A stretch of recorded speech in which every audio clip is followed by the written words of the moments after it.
Hello students, आपका स्वागत है। पिछली क्लास में हमने इनवर्स ट्रायगोनोमेट्रिक फंक्शन पढ़े और इनवर्स ट्रायगोनोमेट्रिक फंक्शन के डोमेन और रेंज क्या होते हैं और वो किस तरीके से आए हुए हैं इसके बारे में बहुत डिटेल से पढ़ चुके हैं। अब आगे जब हमें इस टाइप के क्वेश्चन सॉल्व करने हैं कि ये जैसे साइन इनवर्स 1/√2 है, कॉस इनवर्स √3/2 है, तो इस टाइप के जब क्वेश्चन आते हैं जिनमें इसके मुख्य मानों को ज्ञात करना है, तब हमें इनवर्स ट्रायगोनोमेट्रिक फंक्शन के रेंज मालूम होनी चाहिए कि उनका रेंज क्या है, और वही रेंज जो है उसके लिए मुख्य मान शाखा होती है। तो यदि आपने पिछला वीडियो नहीं देखा है तो आप डिस्क्रिप्शन बॉक्स में उसका लिंक दिया हुआ है, वहां से देख सकते हैं कि उनके रेंज किस तरीके से हमने ज्ञात किए हुए हैं। और हमें वो याद रखना है सारे range, sine inverse, cos inverse, tan inverse, cosec sec और कॉट इनवर्स के सभी के रेंज हमें याद भी रहने चाहिए। तो उसको याद करने का आज हम एक शॉर्ट ट्रिक देखते हैं कि किस तरीके से हम उनके रेंज को याद रख सकते हैं। तो ट्रिक ये है कि आप इसमें तीन जो इनवर्स फंक्शन है उसके ग्रुप बना लीजिए। जैसे फर्स्ट में हम रखेंगे साइन इनवर्स एक्स को, टेन इनवर्स एक्स को और कॉसेक इनवर्स एक्स को, इस तरीके से। और सेकेंड एक ग्रुप बनाते हैं जिसमें रहेगा cos inverse x, cot inverse x और सेक इनवर्स एक्स। हमें वो कैसे भी करके याद तो रखना है, तो हम थोड़े से ट्रिक से उसे याद रखने की कोशिश करते हैं। साइन इनवर्स एक्स के लिए जो रेंज होता है वो होता है -π/2 to π/2। टेन इनवर्स एक्स के लिए रेंज होता है यहाँ पर ओपन इंटरवल में -π/2 to π/2। और कॉसेक इनवर्स एक्स के लिए जो रेंज होता है वो होता है -π/2 to π/2 और इसमें माइनस हो जाता है 0। ओके, अब कॉस इनवर्स एक्स की बारी आती है। तो cos inverse x, cot inverse x और सेक इनवर्स एक्स ये तीनों के एक ही जैसे होते हैं। क्या इनमें समानता होती है? देखिए, कॉस इनवर्स एक्स का जो रेंज होता है वो होता है 0 to π। कॉट इनवर्स एक्स का रेंज होता है 0 to π ओपन इंटरवल में। एंड सेक इनवर्स एक्स का जो रेंज होता है वो होता है 0 to π -π/2। तो इसे याद कैसे रखेंगे? यहाँ आप देख सकते हैं, जब हमने साइन, टेन और कॉसेक, इसी सीरियल में आप इसको रखिएगा, साइन, टेन और कॉसेक में सभी में -π/2 से π/2 के बीच में ही वैल्यूज आ रही है। पहले में क्लोज्ड इंटरवल है, ओपन इंटरवल है, फिर क्लोज्ड इंटरवल है। ओके, और जब थर्ड में जो कॉसेक इनवर्स एक्स है, इसके जो क्लोज्ड इंटरवल है उसमें हमको माइनस करना होता है 0 को। या इसे अगर हम चतुर्थांश के फॉर्म में समझना चाहें तो चतुर्थांश के फॉर्म में -π/2 से लेकर के π/2 यानी आपका पहला चतुर्थांश और चौथा चतुर्थांश, ये दो चतुर्थांश बनते हैं। ये 0 होता है, ये π/2 होता है, ये 0 है, ये π/2 है, ये पाई होता है और इसको हम 3π/2 कहते हैं, या इसी को हम -π/2 भी कह सकते हैं, -90 डिग्री। तो यहाँ पर साइन, टेन और कॉसेक के जो इनवर्स होते हैं वो पहले और चतुर्थ चतुर्थांश में मिलेंगे। तो साइन इनवर्स में टोटल फर्स्ट और फोर्थ ये पूरा मिलता है, इसलिए क्लोज्ड इंटरवल लेते हैं। टेन इनवर्स में फर्स्ट और फोर्थ चतुर्थांश तो मिलता है, लेकिन इसमें ये जो लाइन होती है, मतलब 90 डिग्री वाली और 270 डिग्री वाली लाइन, ये दोनों इसमें इंक्लूड नहीं होते हैं। इस कारण से यहाँ पे हम ओपन इंटरवल किए हुए हैं। और कॉसेक इनवर्स एक्स में आपका पहला और चतुर्थ ये दोनों चतुर्थांश तो आपको मिलेंगे, लेकिन इनके बीच की ये जो लाइन होती है वो नहीं होती। यहाँ पर कॉसेक इनवर्स जो है वो इनफाइनाइट वैल्यू दे रहा था, हमने कल उसके ग्राफ देखे हुए थे। तो इसको याद रखने का तरीका क्या है कि आप साइन, टेन, कॉसेक इसको एक ग्रुप बनाइए और पहले ग्रुप में आपको ये याद रखना है कि पहला ग्रुप जो है पहले और चतुर्थ चतुर्थांश से बनता है, यानी -π/2 to π/2। Closed interval, open interval, closed interval -0। जो इन दोनों चतुर्थांश के बीच की लाइन है, बीच की लाइन मतलब ये 0 वाली लाइन, वो 0 वाली लाइन इसमें आपको माइनस कर देना है। उसके बाद हम सेकेंड ग्रुप में आते हैं। सेकेंड ग्रुप में cos inverse, cot inverse and sec inverse है। तो इसको अगर हम चतुर्थांश से समझें तो ये 0 to π यानी कि पहले और दूसरे चतुर्थांश से मिलके बनेगा। तो कॉस इनवर्स में क्लोज्ड इंटरवल यानी कि पूरा पहला और दूसरा चतुर्थांश होगा। कॉट इनवर्स में ओपन इंटरवल में 0 to पाई दिया हुआ है, यानी कि पहला और दूसरा चतुर्थांश तो होगा बट ये वाली लाइन नहीं होगी, मतलब ये 0 वाली लाइन नहीं होगी और पाई वाली लाइन नहीं होगी, क्योंकि हमने देखा था कॉट इनवर्स एक्स में जो 0 है और पाई है वो इनफाइनाइट वैल्यू दे रहा था। ओके, तो पहला और दूसरा इंटरवल चतुर्थांश तो हम लेंगे लेकिन वो ओपन इंटरवल में होता है। और सेक इनवर्स एक्स में पहला और दूसरा चतुर्थांश तो रहेगा बट इसके बीच की जो पार्टीशन लाइन होती है π/2, तो ये π/2 आपको यहाँ पर माइनस करना होता है। तो इस तरीके से थोड़े से शॉर्ट ट्रिक से आप इसको याद रख सकते हैं। जो इनवर्स फंक्शन है उसको हमने 2 ग्रुप में डिवाइड किया है। पहले ग्रुप में क्या होता है, sine, tan and cosec inverse. ठीक है, sine, tan and cosec inverse -π/2 से π/2 के बीच रहता है। पहले में क्लोज इंटरवल, सेकेंड में ओपन इंटरवल एंड थर्ड में क्लोज इंटरवल -0, यानी इन दोनों के बीच में क्योंकि 0 वाली लाइन पड़ रही है। इस तरीके से इसे याद कर सकते हैं। सेकेंड ग्रुप में हमने फिर 3 को रखा है, cos inverse, cot inverse and sec inverse. इसके आपको सीरियल को ये याद रखना है कि किस सीरियल में ये बने हुए हैं, cos inverse, cot inverse, sec inverse. और इसके लिए इंटरवल क्या होता है, कौन से चतुर्थांश में होते हैं, फर्स्ट एंड सेकेंड, यानी 0 to pi close interval, 0 to pi open interval, 0 to pi close interval -π/2। तो इस तरीके से आप इनवर्स ट्रायगोनोमेट्रिक फंक्शन के रेंज को या इसके मुख्य मान शाखा को याद रख सकते हैं। और ये अगर मान लीजिए आपको याद है तभी आप ये क्वेश्चन सॉल्व कर पाएंगे। जैसे अब हम क्वेश्चन सॉल्व करते हैं, आपको ये अच्छे से समझ में आ गया होगा।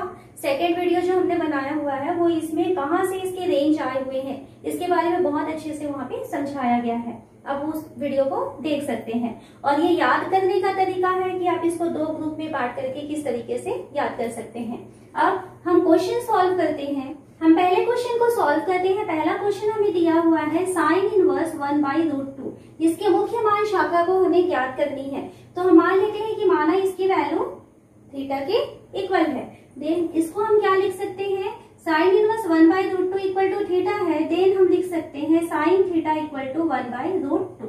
अब यहाँ पे साइन थीटा इक्वल टू 1/√2 दिया हुआ है और हम यहाँ पर देखते हैं कि जो साइन इनवर्स है, साइन इनवर्स के लिए रेंज क्या होता है, यहाँ इसके लिए रेंज होता है -π/2 से π/2 के बीच। तो ये जो थीटा की वैल्यू आई हुई है ये थीटा बिलोंग करना चाहिए -π/2 से π/2 के बीच में आना चाहिए। तो यहाँ पर हम एक थीटा की ऐसी वैल्यू रखना चाहते हैं जिसकी वैल्यू -π/2 से π/2 के बीच रहेगी। देन हम यहाँ लिख सकते हैं sine theta equal to 1/√2। Sine में किसकी वैल्यू होती है, जो इन दोनों के बीच रहेगी और उसकी वैल्यू 1/√2 होगी। तो हम जानते हैं कि साइन 45 अंश का मान 1/√2 होता है, यानी साइन 45 मतलब साइन π/4। तो साइन π/4, ये π/4 यानी जो 45 अंश है ये पहले और चतुर्थ चतुर्थांश के बीच होगा। 45 अंश मतलब हमको यहाँ मिलने वाला है, ओके, पहले चतुर्थांश में। तो ये जो π/4 है, क्योंकि ये π/4 -π/2 से π/2 के बीच बिलोंग करता है, इसलिए हम यहाँ पे 1/√2 की वैल्यू को लिखते हैं साइन π/4। और यहाँ से हम कंपेयर करते हैं, देन हमें मिल जाता है थीटा इक्वल टू π/4। ये इसके लिए मुख्य मान होता है। सेकेंड क्वेश्चन को सॉल्व करें, ये फर्स्ट था। सेकेंड क्वेश्चन हमें दिया हुआ है cos इनवर्स √3/2। हम मान लेते हैं कि माना इसकी वैल्यू थीटा के इक्वल है। देन क्या हो जाएगा, cos थीटा इक्वल टू √3/2। अब यहाँ पे जो थीटा है वो थीटा की वैल्यू कहाँ बिलोंग करना चाहिए, तो cos के लिए देखिए जो मुख्य मान शाखा होती है वो 0 to पाई होती है। तो यहाँ जो थीटा है वो होना चाहिए 0 से पाई के बीच। 0 से पाई मतलब पहले और दूसरे चतुर्थांश के बीच आपको एक ऐसे कोण का मान चाहिए जिसमें cos की वैल्यू वर्गमूल 3/2 होता है। ओके, तो यहाँ पर हम जानते हैं cos theta equal to cos 30 degree because 30 अंश का मान वर्गमूल 3/2 होता है। इसको पाई के फॉर्म में लिखें तो π/6, क्योंकि π/6 जो है वो 0 से पाई के बीच बिलोंग करेगा। तो इससे अगर हम कंपेयर करते हैं तो थीटा की वैल्यू हमको मिल जाती है π/6। आपको ये ध्यान रखना है कि यहाँ पर जो हम थीटा की वैल्यू ले रहे हैं वो थीटा की वैल्यू इस मुख्य मान शाखा के बीच में ही आनी चाहिए। अब थर्ड क्वेश्चन सॉल्व करें तो थर्ड क्वेश्चन हमें दिखाई दे रहा है tan इनवर्स √3। तो तीसरा क्वेश्चन है tan इनवर्स √3। इसकी वैल्यू को हम थीटा माने, देन क्या हो जाएगा tan theta equal to √3 where theta belong करना चाहिए। tan में कहाँ होता है थीटा? -π/2 से π/2 के बीच होता है, तो थीटा होना चाहिए -π/2 से π/2 के बीच, यानी पहले और चतुर्थांश के बीच हमको थीटा की एक ऐसी वैल्यू चाहिए जो वर्गमूल 3 मान देता है। तो tan में हमको पता है कि tan में जो 60 अंश है उसका मान होता है वर्गमूल 3, तो यहाँ पे tan 60 अंश यानी π/3।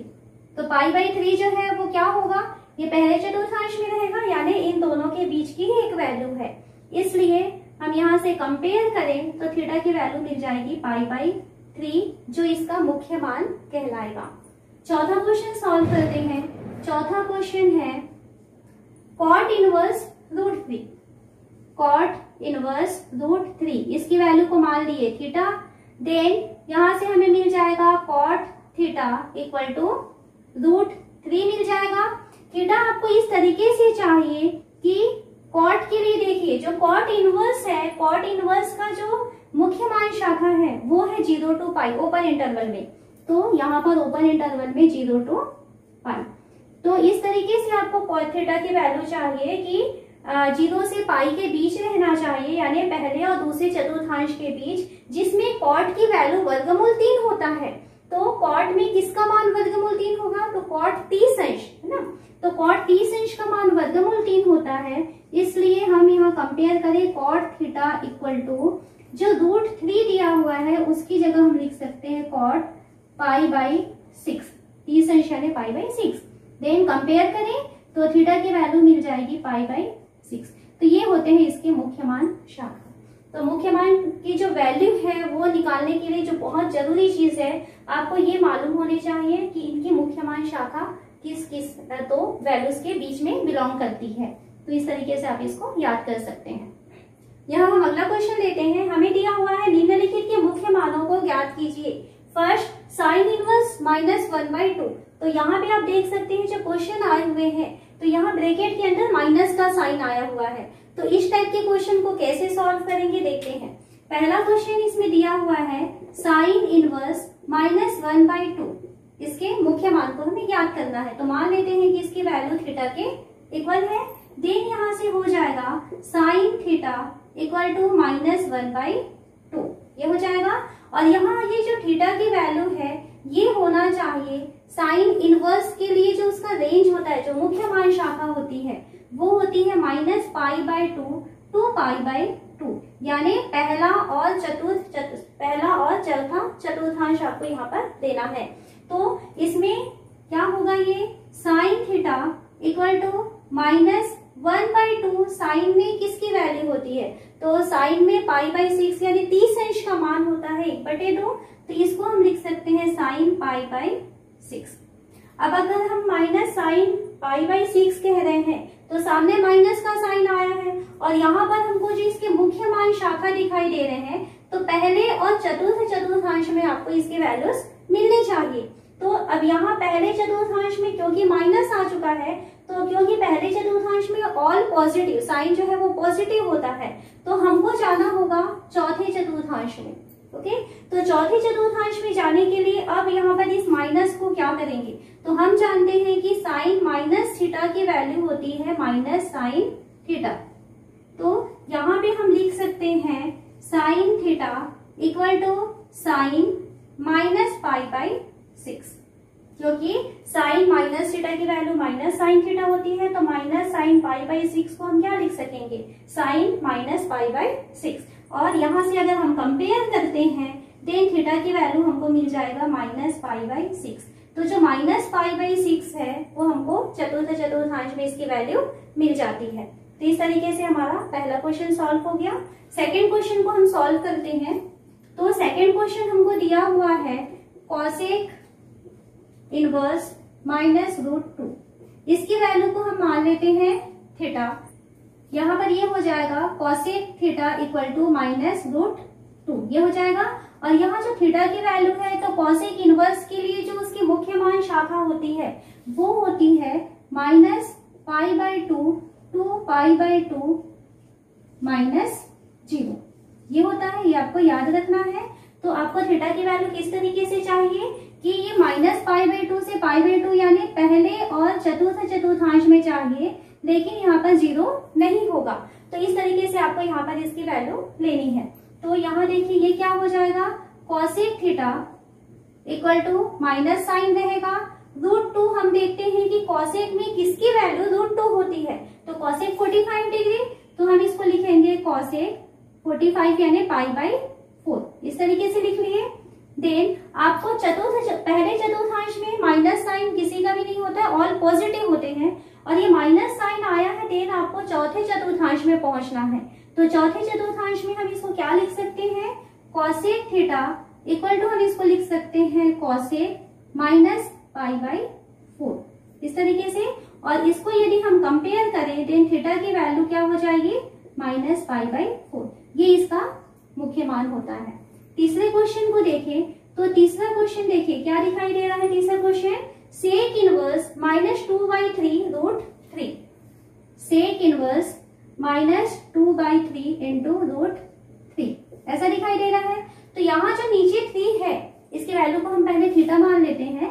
तो यहाँ जो 3 है इसको यदि हम लिखना चाहें तो √3 इंटू √3 लिख सकते हैं, और यहाँ से एक √3 इस दूसरे के साथ कैंसिल हो जाएगा। देन ये क्वेश्चन कैसा चेंज हो चुका है, सेक इनवर्स -2/√3 की वैल्यू हमको मिल रही है थीटा, और यहाँ से हो जाएगा सेक थीटा इक्वल टू -2/√3, और यहाँ हम थीटा की वैल्यू क्या रखेंगे, तो सेक इनवर्स के लिए जो उसका परिसर होता है वो देखते हैं।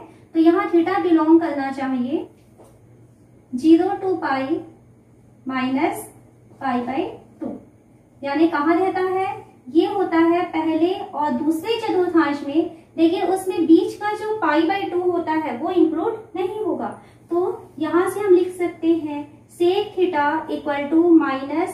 तो सेक में किसकी वैल्यू 2/3 होती है, तो कॉस में वर्गमूल 3/2 तीस अंश का मान है, तो ये सेक में 30 अंश का ही मान होगा। तो ये हो जाएगा सेक π/6। अब क्योंकि ये माइनस आया हुआ है मतलब आपका पहला चतुर्थांश तो होगा नहीं, क्योंकि पहले चतुर्थांश में सारी वैल्यूज पॉजिटिव होती हैं। तो हमें कहाँ जाना है, सेकंड चतुर्थांश में जाना है, और सेक के ही फॉर्म में जाना है। तो जब हम सेकंड चतुर्थांश में जाएंगे तो आप 90 प्लस करके नहीं जाएंगे, ये चीज आप ध्यान रखेंगे। आपको क्या लेना है, 180 माइनस करके आपको जाना होगा। तो देन ये हो जाएगा सेक थीटा इक्वल टू सेक 180 यानी हो गया पाई -π/6। हम माइनस सेक π/6 को लिख सकते हैं sec pi -π/6। Then sec theta equal to हो जाएगा सेक यहाँ से 6π - π यानी 5π/6। अब ये 5π/6 आया है, यानी कहाँ पहुंच चुके हैं हम, सेकंड चतुर्थांश में पहुंच चुके हैं। तो थीटा की वैल्यू आ रही है 5π/6, ये इसका मुख्य मान होता है। तो आपको क्या ध्यान रखना है, जो इसके मुख्य मान जो परिसर होते हैं, जो रेंज होती है, वो आपको मालूम होनी चाहिए। जैसे यहाँ पे आपको फर्स्ट और सेकंड चतुर्थांश में आपको वैल्यूज चाहिए थी, तो पहले चतुर्थांश में क्योंकि ऑल पॉजिटिव होते हैं और हमारी वैल्यू कैसे आई हुई थी, निगेटिव आई थी, तो हमको कहाँ जाना है, सेकंड चतुर्थांश में। तो सेकंड चतुर्थांश में जब आपको जाना होगा तो आप 90 प्लस करके सेकंड चतुर्थांश में नहीं जाएंगे, आप 180 माइनस करके जाएंगे। अगर आपको सेकंड में जाना है तो 180 माइनस में जाएंगे, फोर्थ चतुर्थांश में जाना है तो आपको माइनस थीटा होके जाना होता है, ये आपको ध्यान रखना है। तो इस तरीके से यहाँ पर थीटा का जो मुख्य मान है सेक इनवर्स के लिए 5π/6 आता है। यहाँ हम अगला क्वेश्चन लेते हैं। हमें दिया हुआ है पहला tan इनवर्स साइन -π/2 का मुख्य मान ज्ञात करना है। तो पहला क्वेश्चन क्या है, tan inverse sine minus pi by 2। Okay, तो यहाँ सबसे पहले तो हमें साइन माइनस पाई बाई 2 की वैल्यू निकालनी होगी। तो सबसे पहले हम साइन माइनस पाई बाई 2 की वैल्यू निकालते हैं। तो हमको पता है कि साइन माइनस थीटा की वैल्यू होती है माइनस साइन थीटा। तो यहाँ हम साइन माइनस पाई बाई 2 की वैल्यू को पहले निकालना चाहते हैं। तो साइन माइनस पाई बाई 2 की वैल्यू हम लिख सकते हैं माइनस साइन पाई बाई 2, और साइन पाई बाई 2 यानी साइन 90 डिग्री, तो इसकी वैल्यू हो जाएगी, साइन 90 की वैल्यू होती है 1। तो साइन माइनस पाई बाई 2 की वैल्यू कितनी हो रही है, -1 के इक्वल हो रही है। अब हम वापस अपने क्वेश्चन में आते हैं। हमें दिया हुआ था tan inverse sine minus pi by 2, जिसकी वैल्यू हमें क्या मिल रहा है, हमें मिल रहा है tan inverse sine minus pi by 2 की वैल्यू हमको लिखना है -1, और यहाँ इसकी वैल्यू को हम मान लेते हैं थीटा। देन क्या हो जाएगा, टेन थीटा की वैल्यू हमको मिल जाएगी -1, और यहाँ पर जो थीटा की वैल्यू है, क्योंकि टेन दिया हुआ है, तो यहाँ जो थीटा है ये बिलोंग करेगा कि टेन में जो होता है ओपन इंटरवल में आता है -π/2 से π/2, ये इसकी मुख्य माई शाखा होती है टेन इनवर्स के लिए। तो यहाँ थीटा जो है वो बिलोंग करेगा -π/2 से π/2 के बीच में। Then tan theta equal to क्या हो जाएगा, ये -10π/4, 10π/4 यानी 1045 डिग्री की वैल्यू 1 के इक्वल होती है, इसलिए ये हो जाएगा -10π/4। अब हम यहाँ देखते हैं कि -π/2 से π/2 यानी ये कौन सा चतुर्थांश है, पहला और चतुर्थ चतुर्थांश। तो फर्स्ट में तो ऑल पॉजिटिव होते हैं, इसलिए पहला चतुर्थांश में हमको मान नहीं मिलेगा, हमें मान मिलने वाला है चौथे चतुर्थांश में। तो इसकी वैल्यू क्या हो जाएगी, टेन थीटा इक्वल टू 10 -10π/4 को हम लिख सकते हैं 10 -π/4, और यहाँ से हम कंपेयर करते हैं, देन हमें मिल जाता है थीटा इक्वल टू -π/4। ये पहले का आंसर हुआ। हम सेकेंड क्वेश्चन लेते हैं। हमें दिया हुआ है cot π/2 -2 cot इनवर्स √3, ये क्वेश्चन दिया है। तो यहाँ इसे सॉल्व करने के लिए सबसे पहले तो हमें cot इनवर्स √3 की वैल्यू मालूम होनी चाहिए। तो सबसे पहले हम cot इनवर्स √3 की वैल्यू निकालते हैं। तो cot इनवर्स √3 की वैल्यू को यदि हम थीटा कहें, तो यहाँ पे जो थीटा होगी वो थीटा कहाँ बिलोंग करे, 0 to π, ठीक है।